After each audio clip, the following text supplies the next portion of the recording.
വീര്യം കുറഞ്ഞ മദ്യത്തിനുള്ള നികുതി ഇളവ് കയ്യോടെ പിടിച്ചപ്പോൾ മുഖ്യമന്ത്രി നുണ പറയുന്നുവെന്ന് മുൻ എക്സൈസ് മന്ത്രി എം ബി രാജേഷ്. തിരഞ്ഞെടുപ്പ് കാരണം LDF നികുതി ഇളവ് പ്രഖ്യാപിച്ചില്ല എന്ന വാദം പച്ചക്കള്ളം. LDF സർക്കാർ 3.5 വർഷവും ഫയലിൽ തീരുമാനമെടുത്തില്ല.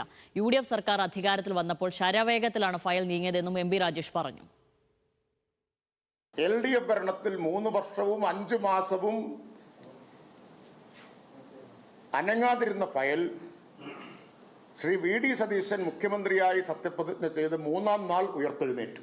അതാണ് വളരെ വ്യക്തമല്ലേ. മുഖ്യമന്ത്രിയുടെ ഓഫീസിൽ നിന്ന് ആവശ്യപ്പെട്ടിട്ടാണ് ഈ ഫയൽ നീക്കം നടന്നത്. അല്ലെങ്കിൽ 3.5 കൊല്ലമായിട്ട് ചത്തുകിടന്ന ഫയൽ ഉയർത്തെഴുന്നേറ്റ് ശരവേഗത്തിൽ ഉസൈൻ ബോൾട്ടിനെ തോൽപ്പിക്കുന്ന വേഗത്തിൽ ഓടി എങ്ങനെയാണ് VD സതീശന്റെ കയ്യിലെത്തുന്നത്? പ്രതിപക്ഷം ഇത് കയ്യോടെ പിടിക്കപ്പെട്ടില്ലായിരുന്നെങ്കിൽ കോൺഗ്രസിനും UDF-നും പോലും ഇതറിയാൻ പറ്റുമായിരുന്നില്ല.